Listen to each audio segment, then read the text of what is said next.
자, 어디까지 했냐면 여기까지 왔어요. 헬륨 원자에까지. 그죠?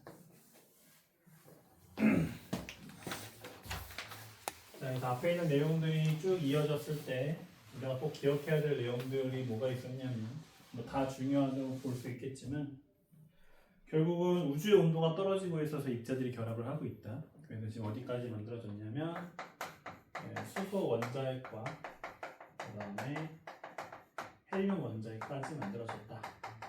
여기까지 우리가 얘기했어요. 그죠? 자, 그 다음에 이제 지금까지 혼자 놀고 있었던 애가 있었어요. 다른 애들에 비해서 훨씬 가볍기 때문에 이제 혼자 놀고 있던 애가 전자였죠. 그죠? 근데 이제 우주 온도가 계속 떨어진다고 했기 때문에 결국 이 전자도 결국은 버티지 못하고 결합을 할 수밖에 없는 이제 시기가 오게 됩니다. 자, 그때까지의 우주는 물론 엄청나게 크긴 하지만 아직은 현재의 우주에 비해서는 당연히 엄청 작을 수밖에 없었겠죠. 자, 거기에 원자핵들이 막 흩어져 있고 전자들도 막 흩어져 있는 상태가 돼요. 그렇죠? 그래서 우주에 있는 입자들이 온데 이제 흩어져 있는 상태였다고 볼 수 있겠죠. 이때는 아직 온도가 조금 높았고, 그렇죠? 그 다음에 이 물질들이 온데 흩어져 있는데 이 안에 이제 에너지가 아직 남아 있으니까 그래서 이제 빛이 막 날아다닐 텐데, 빛이 막 움직이고 있을 텐데, 근데 이 빛들이 입자들이 너무 많으니까 어떻게 되냐면 막 이렇게 튕기고 막 불절되고 막 하는 거예요. 이렇게 빛들이 똑바로 나가지 못하고 막 이렇게 튕기면 우리가 어떻게 뭘 보게 되죠? 뿌연 걸 보게 되는 거예요. 안개가 뭐예요? 물방울들이 공기 중에 이렇게 아주 미세하게 흩어져 있는 거잖아요. 그러면 거기 빛들이 막 부딪히면 우리가 환한 빛이 비쳐도 그 빛을 잘 볼 수 없고 뿌옇게 보이게 되죠. 마찬가지로 우주도 그런 상태였던 거죠. 빛이 있지만 그 안에 입자들이 워낙 흩어져 있고 그것 때문에 빛들이 똑바로 직진을 하지 못하니까 여기 우주가 어떻게 보이는? 뿌옇게 보이는 상태라고 볼 수 있다는 거예요. 자, 방금 얘기했던 것처럼 자, 빛이 직진을 하지 못하는 상태였고 그래서 뿌연 우주, 그래서 불투명하게 보인다 라고 부를 수 있는 우주 상태가 초기 우주라고 볼 수 있겠죠.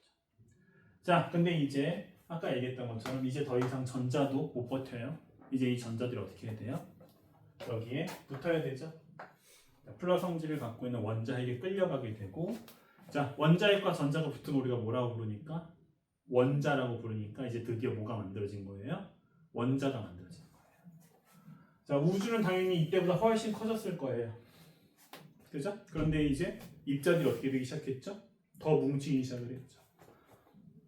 이제 입자들이 이 넓은 공간 안에 더 이상 온데 흩어져 있는 상태가 아니라 어딘가에 모여 있는 상태가 됐다는 거예요. 당연히 뭐가 생겨버렸고 빈 공간이 생겨버렸고 이 빈 공간 사이에서 빛들이 어떻게 될 수 있는 직진할 수 있는 상태가 된 거예요.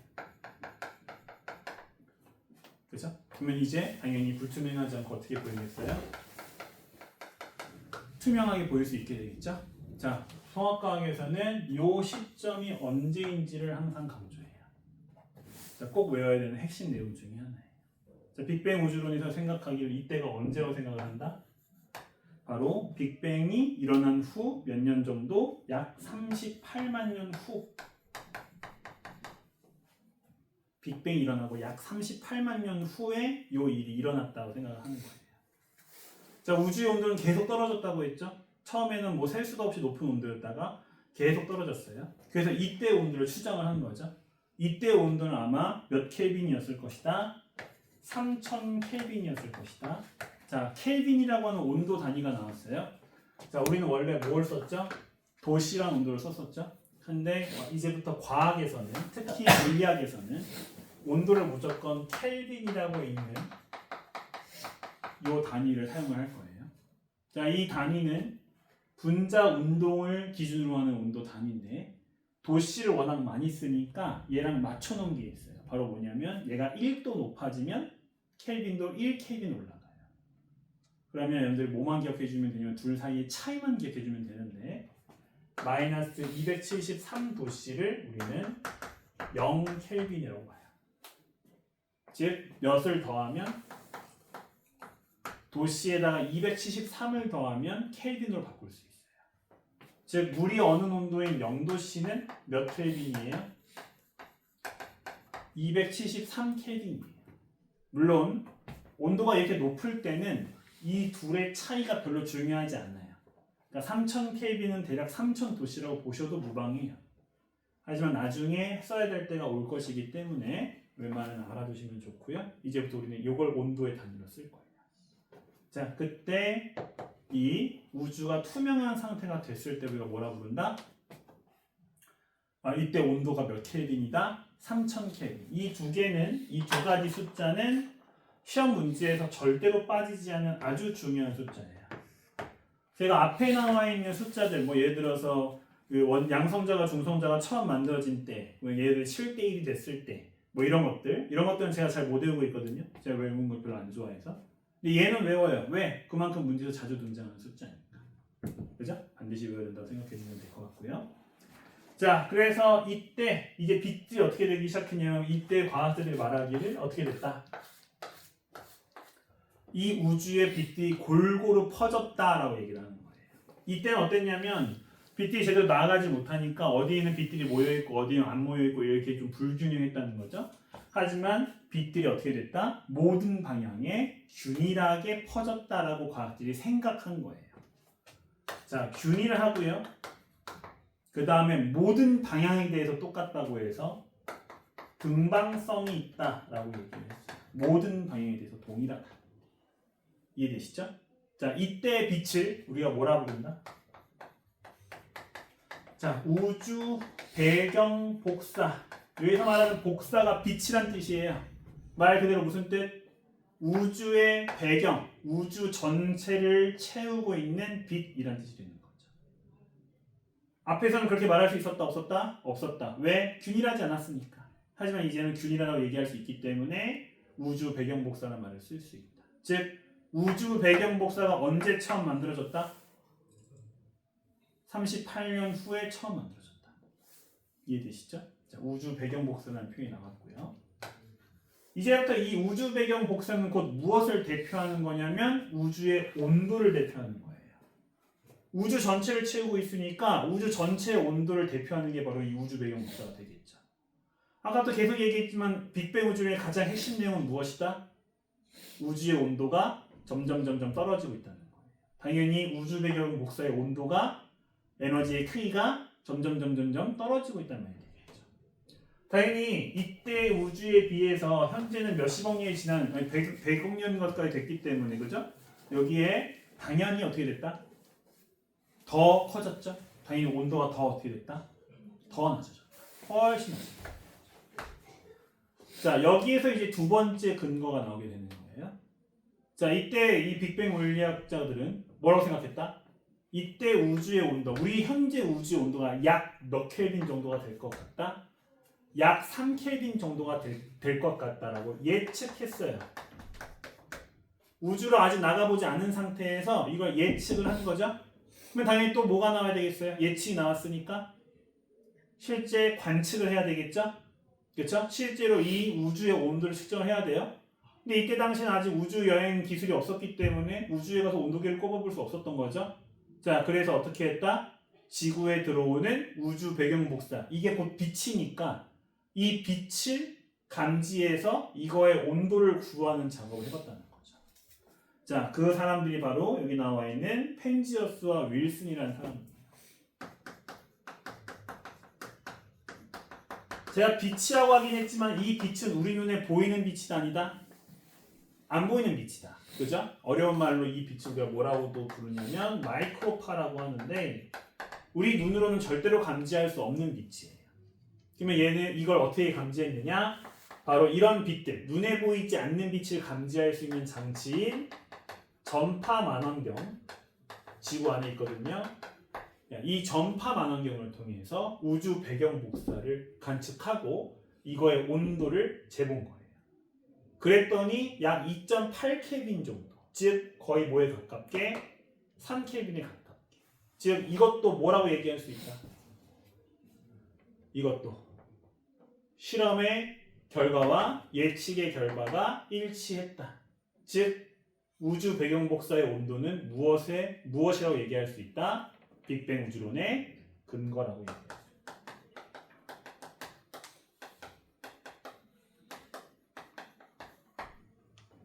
이해되시죠?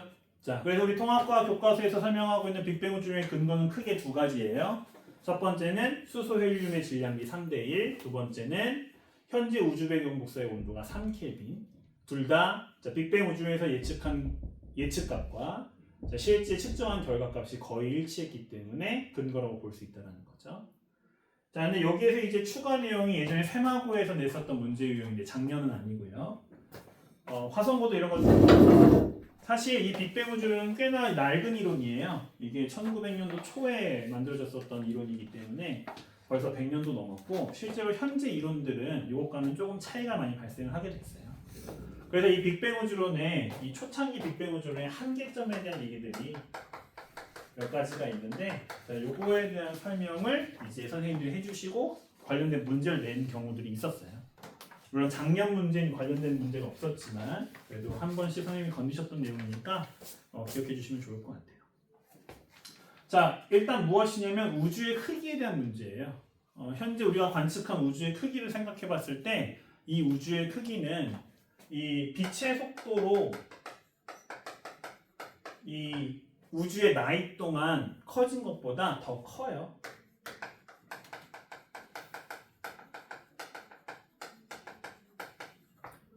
그죠? 반면 분명히 우리가 뭐라고 얘기했냐면 우주 배경 복사는 우주를 가득 채우고 있는 빛이라고 했고 이게 곧 우주의 온도라고 얘기했죠.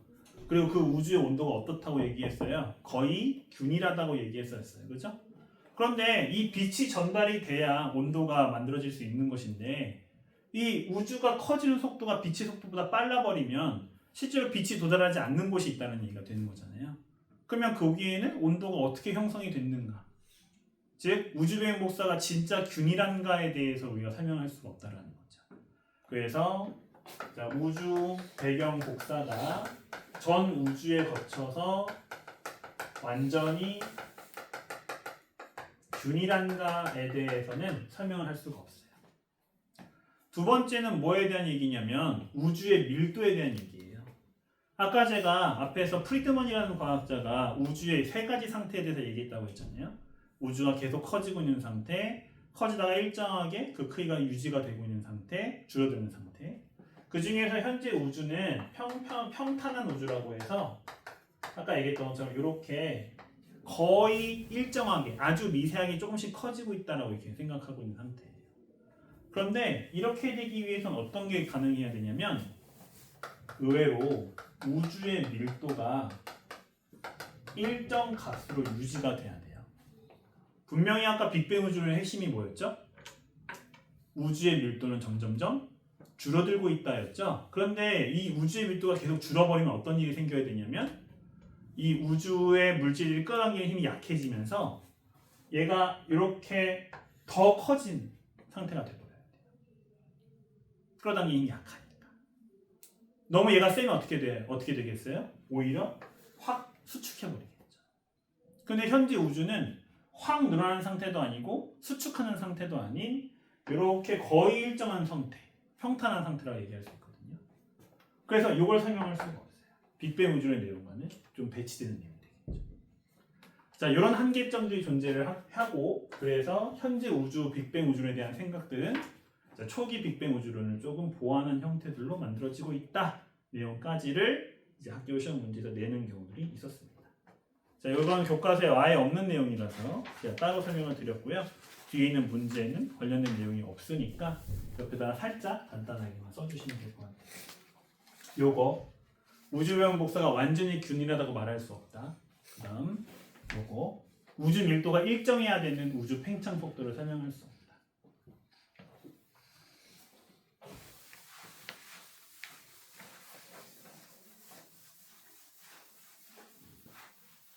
자, 이렇게 해서 이제 우리가 어디까지 했냐면 우주를 이루고 있는 원소 2개를 만드는 것까지 했어요. 어디까지 만들었어요?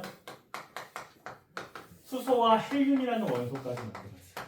지금까지 일어난 과정을 뭐라고 줄여 부르기도 하냐면 빅뱅에서 일어난 핵 합성이라고 합니다.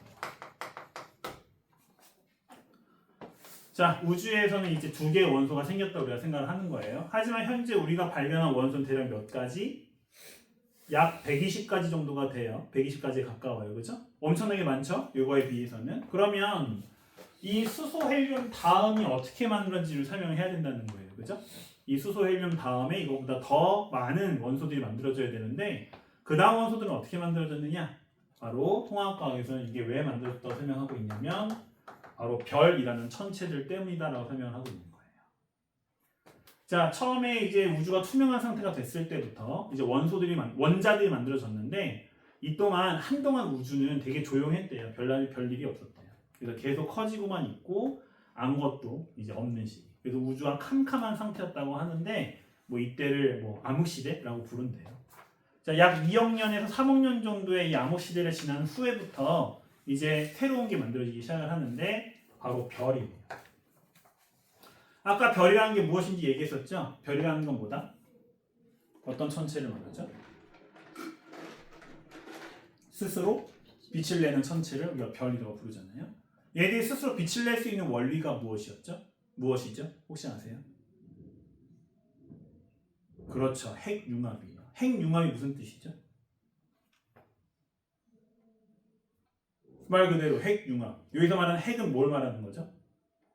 원자 핵을 말하는 거죠. 융합이라고 하는 건 붙는다는 뜻이죠. 말 그대로 원자 핵들이 결합해서 더 큰, 더 무거운 원자 핵을 만들어내는 과정을 핵융합이라고 부르는 거예요. 그렇죠? 자, 이 핵융합 과정을 이 과정에 대한 원리를 설명한 사람이 바로 아인슈타인이에요. 그죠? 아인슈타인의 그 유명한 식 바로 뭐죠? E는 mc 제곱. 들어보신 적 있으세요?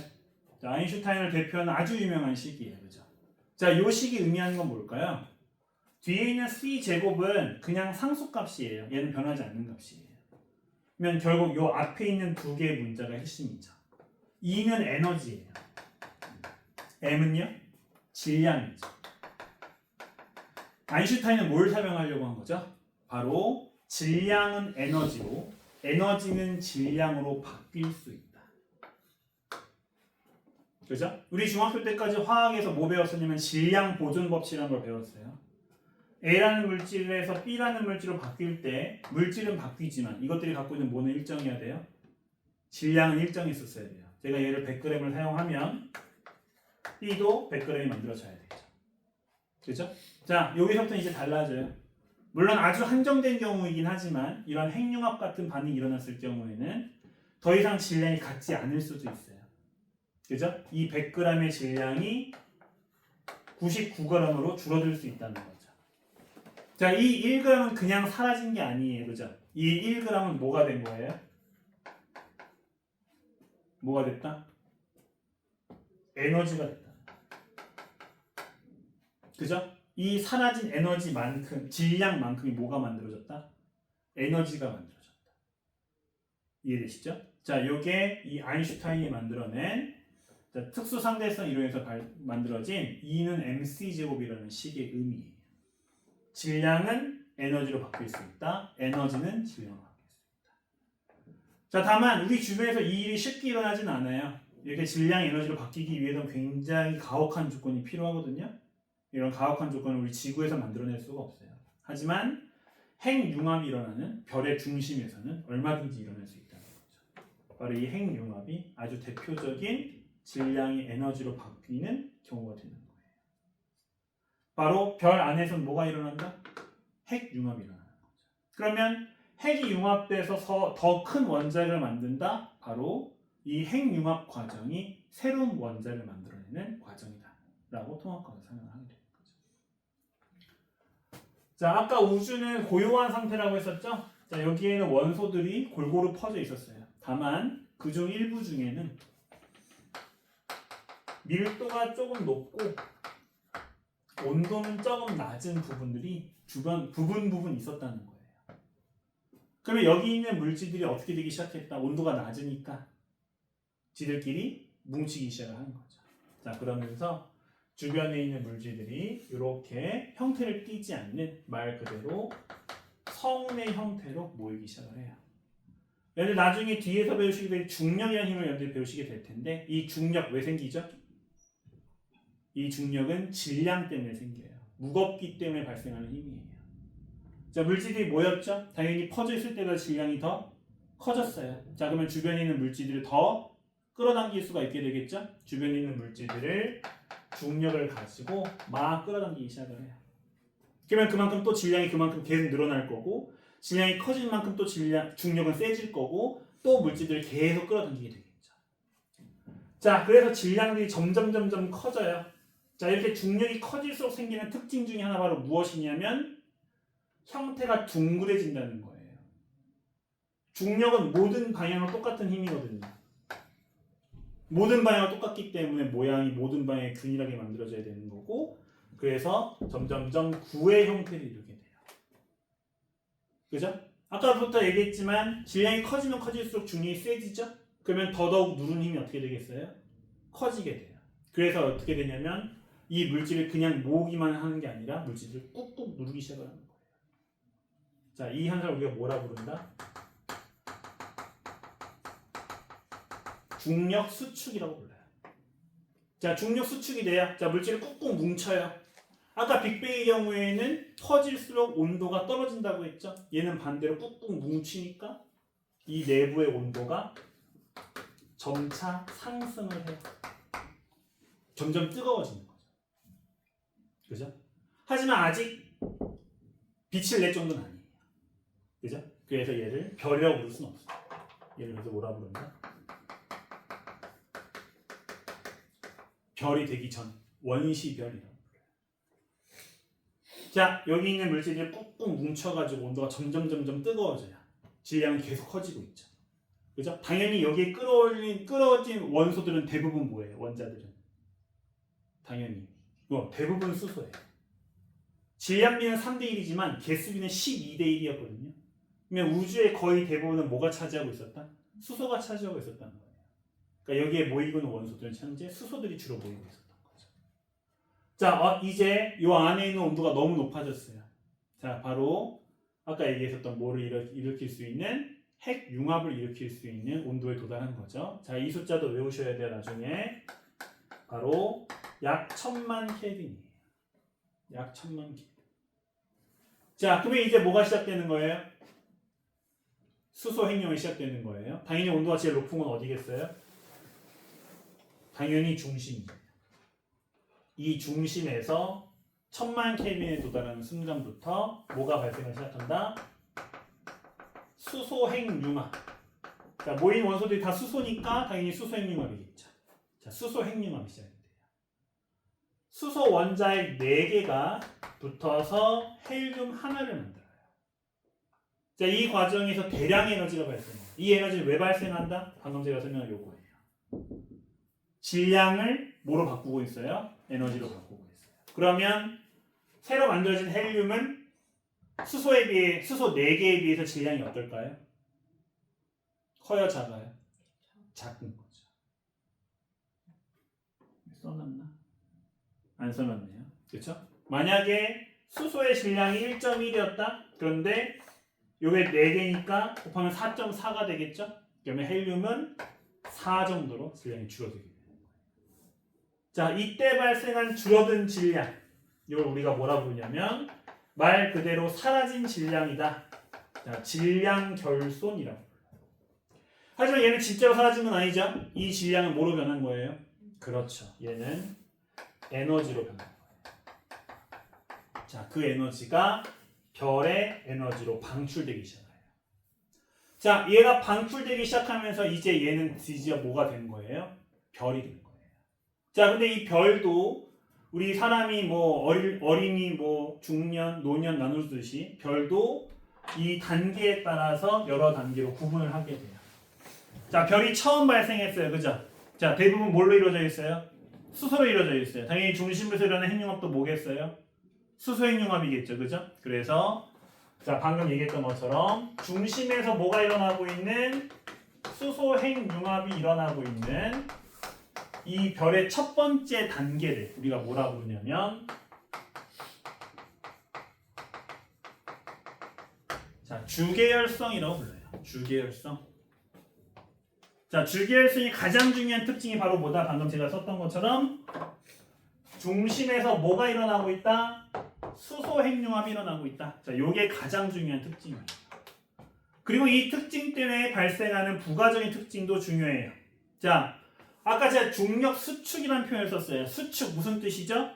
줄어들고 있다. 실제로 여기 있는 이 원시별은 어떻게 되고 있어요? 자신의 중력에 의해서 쪼그라들고 있는 상태예요. 그 쪼그라드는 힘 때문에 온도가 더 높아지고 있는 상태가 되는 거고요. 그런데 이제 이 별에서는 엄청난 에너지의 빛이 쏟아져 나오기 시작을 한 거예요.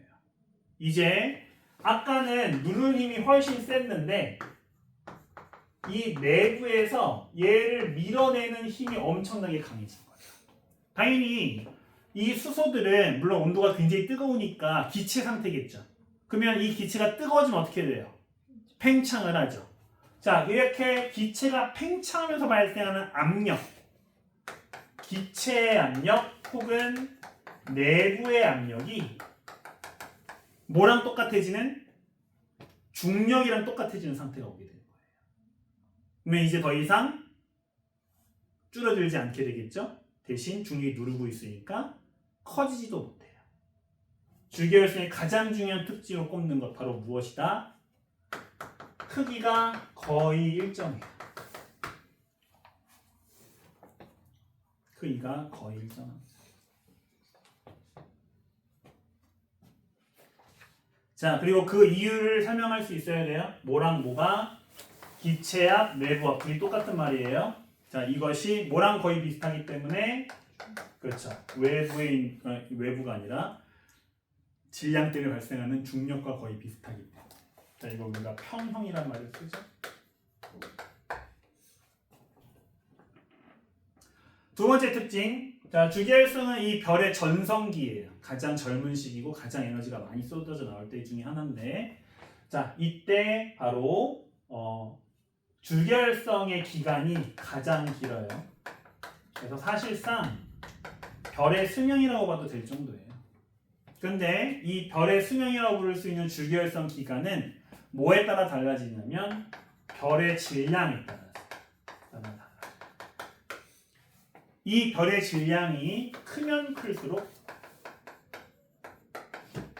이 기간이 짧아요. 확 태워버리는 거야.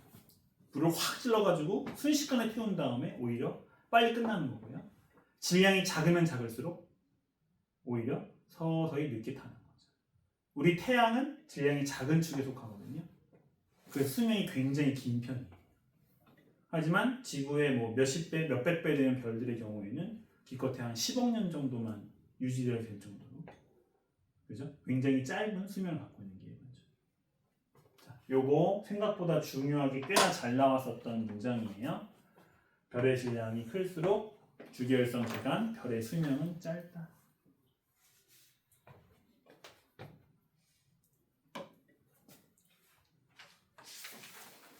자, 그래서 실제로 대부분의 문제들에서도 이 줄기혈성의 특징에 대해서 물어보는 게 일반적인 문제 유형이에요. 수소핵융합은 솔직히 이걸로 완벽하게 이해하기가 좀 힘들거든요. 그래서 의외로 요즘의 현 교육과정에서는 이것과 관련된 문제를 잘 안 다루는 게 일반적이에요. 수소핵융이 뭐다 정도만 기억해 주시면 되는 수준이고, 줄기혈성의 특징에 대해서 물어보는 문제가 훨씬 많이 출제되는 편입니다. 특히 이 수소핵융합이 중심에서 일어나고 있기 때문에 어떤 부가적인 특징을 갖고 있는지 크기와 이 수명에 대한 얘기들을 꼭 기억해 주시면 좋을 것 같고요. 자, 그 다음에 이제 이 별이 줄기혈성 단계를 거치면서 변화가 일어나겠죠?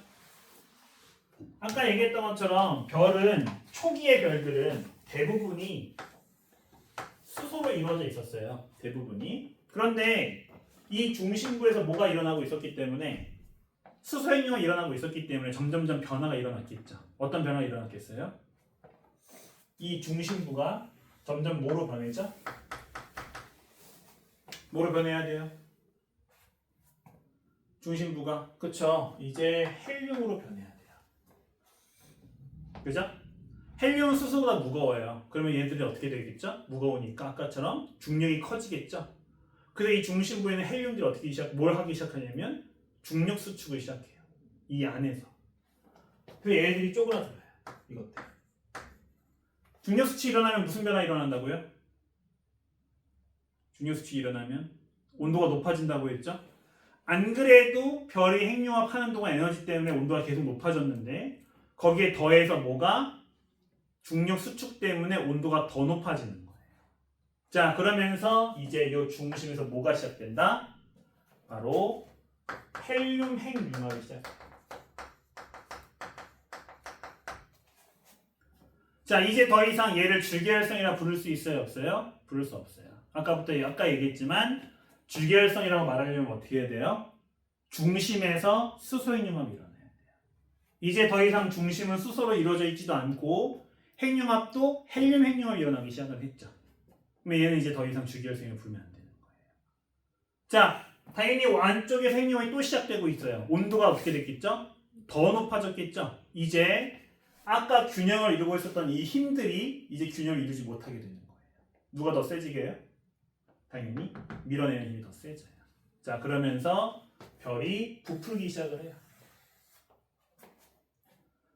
그죠? 밀어내는 힘이 더 세니까. 그런데 너무 부풀었어. 그래서 어떤 일이 발생을 해버리냐면 안쪽에서의 온도는 훨씬 높은데 얘가 너무 머니까 전달되는 동안 오히려 온도가 떨어져 버리는 거야. 이 전달 과정에. 그래서 오히려 아까보다 주기혈성일 때보다 표면의 온도는 오히려 떨어져요. 너무 커져서. 자, 우리 아까 색깔은 에너지가 낮을수록 무슨 색깔이 가깝다? 빨간색에 가깝다고 했었죠? 그래서 온도가 낮아져 버리면서 자, 얘네들의 색깔이 우리가 봤을 때 무슨 색으로 보이기 시작을 한다? 빨간색으로 보이기 시작하는 거예요. 크기는 주기혈성에 비해서 어떻게 됐죠? 훨씬 커졌죠? 그래서 거대한 별이다. 그래서 거성이라고 부르는 상태가 돼요. 여기 복잡하게 써져 있는데 그냥 이걸로 한번 해보세요. 한번 해보셔도 돼요. 자, 여전히 이 안에서 뭐가 계속 일어나고 있었죠? 헬륨 핵융합이 일어나고 있었죠? 아까 수소들이 결합해서 헬륨을 만들었던 것처럼 헬륨도 자, 이런 식으로 결합이 돼서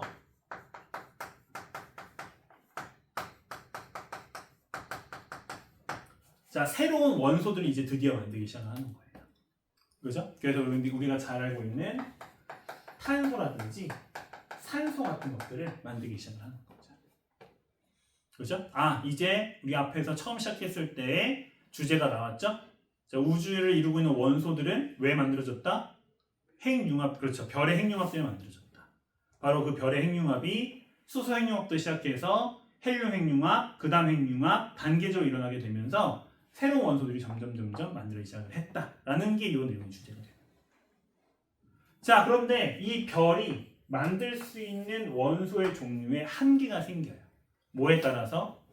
별이 얼마나 무거우냐에 따라서. 자, 별의 질량에 따라 차이가 발생하게 되는 거예요. 자, 질량이 작으면 당연히 온도가 낮아요. 온도가 낮으면 만들어낼 수 있는 핵융합에도 한계가 발생을 해요.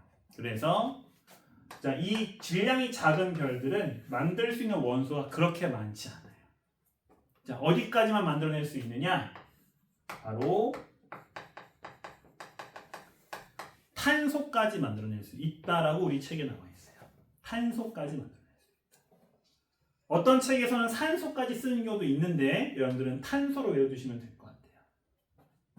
작은 별들, 여기서 말하는 작다는 아까 우리 태양이 작다고 했었죠? 태양도 작은 별에 속하기 때문에 여기까지라고 생각하시면 돼요. 자, 다른 거 기억하실 필요 없어요. 헬륨 핵융합이 어떤 과정을 거쳐서 탄소를 만드는지 이런 거 기억하실 필요 없어요. 제일 중요한 거 뭐만 기억하면 된다? 작은 별은 어디까지 만들 수 있느냐. 요게 핵심이에요. 그러면 큰 별도 이번엔 큰 별을 봐야 되겠죠. 태양이 뭐 몇십 배, 뭐 몇 배, 그죠? 이런 큰 질량 갖고 있는 별들은 어디까지 만들 수 있느냐. 이거만 보시면 되는 거죠. 당연히 훨씬 많은 별을 많은 원소들을 만들 수 있지만 그 중간에 있는 다른 원소들은 가끔 외우려고 하시는 이상한 분이 계시긴 한데 통합과학 교과서에서는 전혀 중요하지 않은 내용이에요. 자, 여기 가운데 최종 원소만 중요해요. 바로 누구? 바로 철까지 만들 수 있어요. EBS 개념완성이라는 교과서 그 참고서를 학교 선생님들이 꽤 많이 쓰시는데 거기에서 왜 여기까지만 만들 수 있는지에 대해서 이유를 물어보는 경우가 있어요. 왜 그러냐면 이 철은 자, 원자핵 안에 들어있는 양성자와 중성자의 결합력이 매우 높아서 안정성이 매우 높아요. 그래서 얘는 오히려 핵융합을 할 때 이 원자핵을 깨야 되는데 그때 필요한 에너지가 핵융합에 의해 발생하는 에너지보다 더 커요. 그래서 융합 시 발생하는 에너지보다 필요한 에너지가 오히려 더 커서 에너지를 방출하는 게 아니라 흡수해버려야 되는 거예요. 그러니까 이 다음 되는 게 못 일어나는 거예요. 그래서 별이 아무리 무거워도 어디까지만 만들어낼 수 있다? 철까지만 만들어낼 수 있어요. 자, 딱 요거 두 가지만 외우시면 돼요. 중심에 뭐가 있느냐? 아, 탄소가 있어? 가벼운 별이네. 철이 있어? 무거운 별이네. 그렇죠? 이렇게 딱 두 가지만 기억하시면 돼요. 자, 당연히 요 다음에 미래가 달라지니까 강조하는 것이겠죠? 자, 이제 더 이상 핵융합이 발생을 못해요. 핵융합이 발생을 못하기 시작하면 이제 반대로 뭐가 세지는? 얘를 누르는 중력이 세지는 상태가 되는 거죠. 지금까지는 별이 부풀었다면 이제부터는 수축되기 시작을 하는 거예요. 그렇죠? 그래서 오이 별들이 쪼그라듭니다. 자, 이렇게 쪼그라드는 별을 우리가 뭐라고 부른다? 외성. 요 외자가 난쟁이 외자거든요. 그죠? 실제로 영어에 도프로스야. 이거 맞나? 난쟁이. 그죠? 얘는 자이언트로스. 그래서 실제로 작은 별. 근데 얘가 식으면서 어떤 색이 되냐면 흰색이 되는 경우가 많거든요. 물론 뭐 좀 차이가 있다고는 하는데 우리 교과서 예로 나오니까 이걸로 기억해 주면 돼요. 자, 갑자기 수축되면서 주변에 여러 가지 물질이 이렇게 남아요. 그죠? 당연히 얘는 별이 아니고 희미한 가스들이니까 성운이라고 얘기할 수 있고요. 별 주변을 감싸고 있어서 뭐라고 부르냐면 행성, 상성 이렇게. 자, 이제 별이 거의 끝이 온 거죠. 이제 이렇게 된 별은 처음엔 좀 뜨겁다가 점점 식으면서 조금씩 분해되기 시작을 하고 이 물질들이 우주로 퍼지게 되면서 이제 수소와 헬륨이 아닌 새로운 원소들을 공급하게 되는 거죠. 자, 무거운 별, 특히 무거운 별 중에서도 매우 무거운 별, 엄청나게 무거운 별들의 경우에는 좀 얘기가 달라져요. 얘들도 이제 수축이 시작이 돼요. 근데 이 힘이 너무 세. 힘이 너무너무 세요. 힘이 너무너무 세서 무슨 일이 일어나 버리냐면 이 원자를 부숴요. 중력이 너무 세서. 그래서 무슨 일이 발생하냐면 양성자와 전자가 막 부딪히는 일이 생겨요. 아까 우리 원자만 봤을 때 이런 식으로 전자의 궤도가 이렇게 정해져 있었지? 전자가 이 안으로 안 들어오거든? 근데 이 중력이 너무 세니까 이걸 부술 정도로 힘을 내. 그러면 전자가 이렇게 안으로 들어올수록 어떻게 된다고 했어? 에너지를 방출한다고 했잖아. 이 안에 있는 어마어마하게 많은 원자들이 이 에너지를 한 번에 방출해버리는 거예요. 그러면서 엄청난 에너지, 지금까지 별의 일생 동안 냈던 에너지보다도 더 큰 에너지가 발생하게 돼요. 자, 이 현상 우리가 뭐라 부르냐면 초신성 폭발이라고 불러요. 초신성 폭발은 정말 드물게 일어나는 우주적 이벤트거든요. 잘 안 일어나요. 엄청 큰 별만 이걸 일으킬 수 있어요. 그래서 이 초신성 폭발이 일어나는 아주 큰 별에 대한 얘기를 하고 있어요. 자, 그러면 아까 철의 핵융합에 에너지가 많이 필요해서 핵융합이 못 일어나고 있다고 했었죠. 근데 얘는 이제 어떻게 됐죠? 말도 안 되게 큰 에너지가 발생해버리니까 이제 요 다음 단계가 일어나는 거예요. 드디어 뭐가 발생하기 시작한다? 철보다 무거운 원소가 이때 발생하기 시작을 하는 거죠. 자, 철보다 무거운 원소 꽤 많지만 그 중에서도 특히 강조하는 것 중에 하나가 누구냐면 금이에요. 여러분들 우리 지구에서 금 매우 귀하죠? 실제로 귀해요. 그죠? 초인성 폭발 자체가 자주 일어나는 이벤트가 아니기 때문에 이 금을 만들 수 있는 이벤트가 매우 드물고 전 우주적으로도 매우 드문 현상이에요. 금이란. 그러니까 금은 매우 귀한 원소가 맞아요. 그죠? 얘랑 반대로 안 귀한데 우리가 귀한 척하는 대표적인 애가 다이아몬드죠. 다이아몬드는 탄소로 이루어져 있거든요. 얘는 되게 흔해요. 그죠? 실제로 뭐 우주를 연구하는 학자들이 다이아몬드로만 이루어져 있는 행성이 있다고 말할 정도예요. 다이아몬드는 굉장히 흔해요. 걔는 그냥 미국에 있는 다이아몬드 회사가 마케팅을 잘해서 비싸게 된 케이스예요. 실제로 요즘 연구실에서 다이아몬드 만들면서 많이 싸졌거든요. 제 여자친구가 다이아몬드 반지 사줬는데 되게 싸게 샀어요. 랩다이아라고. 요즘 되게 싸요. 얘는 진짜 비싸요. 실제로 비싼 게 맞아요. 매우 매우 귀하니까. 그죠? 그래서 얘를 굉장히 강조를 많이 합니다. 자, 그러면서 쪼그라들었죠? 그래서 이 거대한 별이 아주 작은 크기로 쪼그라들어요. 자, 이 별을 뭐라고 부르냐면 중성자 별이라고 불러요. 왜 이름이 중성자겠어요? 양성자랑 전자가 붙어버리면서 전기적 성질이 없어져 버려요. 중성이 돼버린 거죠. 자, 주변의 물질들을 끌어당기는 힘이 어때요? 엄청나게 세요. 엄청나게 세서 뭐까지 끌어당기는 경우도 있어요. 빛도 끌어당기는 경우가 있죠. 얘 보여요, 안 보여요? 안 보여요. 그걸 뭐라 불러요? 블랙홀이라고 부르죠. 자, 이런 거대한 별들이 이런 블랙홀을 만들 수 있다는 거예요. 당연히 우리 어디에 집중해야 돼요? 여기에 집중해야 돼요. 자, 우리 주제가 뭐였다고요? 빅뱅 이후 원소가 어떻게 만들어지는지. 빅뱅을 막 설명했지만 결국 만든 건 수소, 헬륨 두 개뿐이었어요. 근데 이 수소, 헬륨 말고도 110여 개에 가까운 수많은 원소들이 있죠. 그것들은 어떻게 만들어졌느냐? 결론적으로 뭐 때문이다? 별의 핵 융합 때문. 그죠? 이 별의 핵융합으로 어디까지 만들었죠? 최대? 그렇죠. 최대 철까지만 만들 수 있었어요.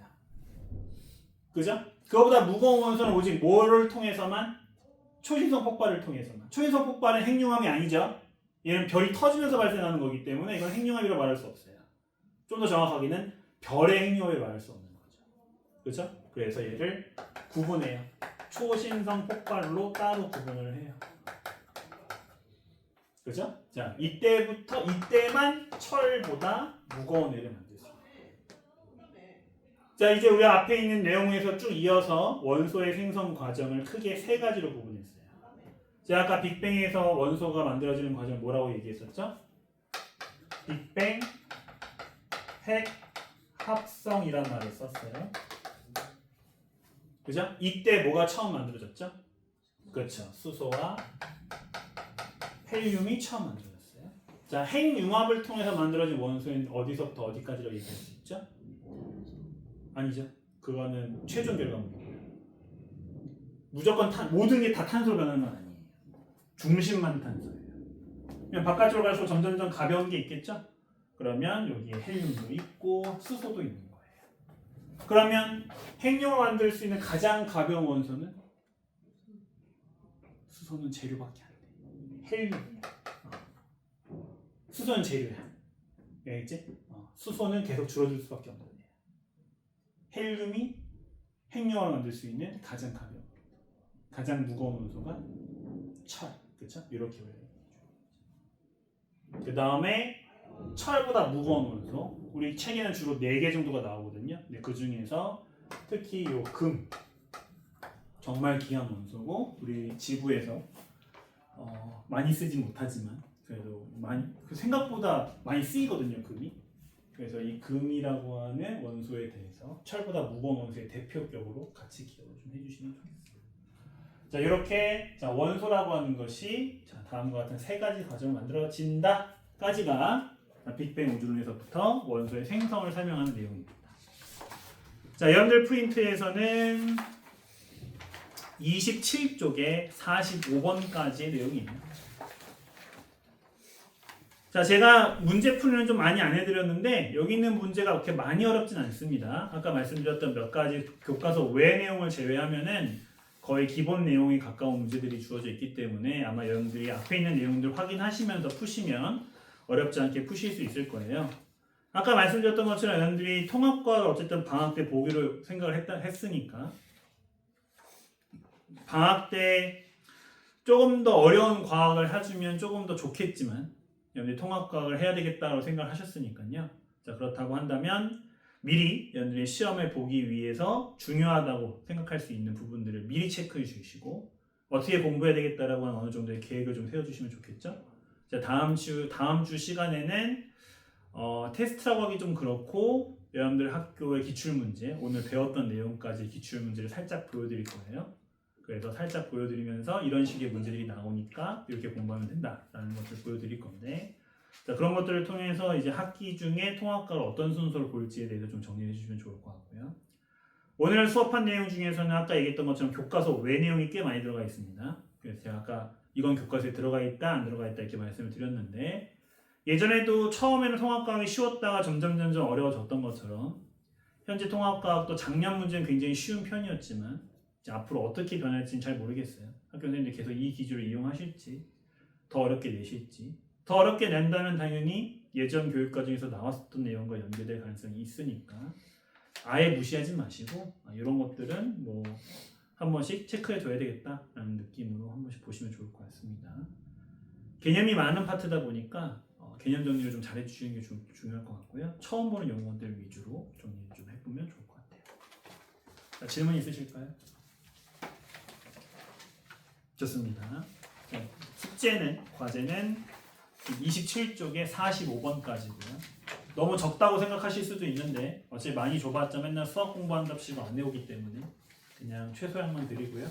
혹시 문제가 필요하다, 어려운 문제가 필요하다고 하신 분은 제가 따로 드리긴 할 건데 그런 분들은 없더라고요.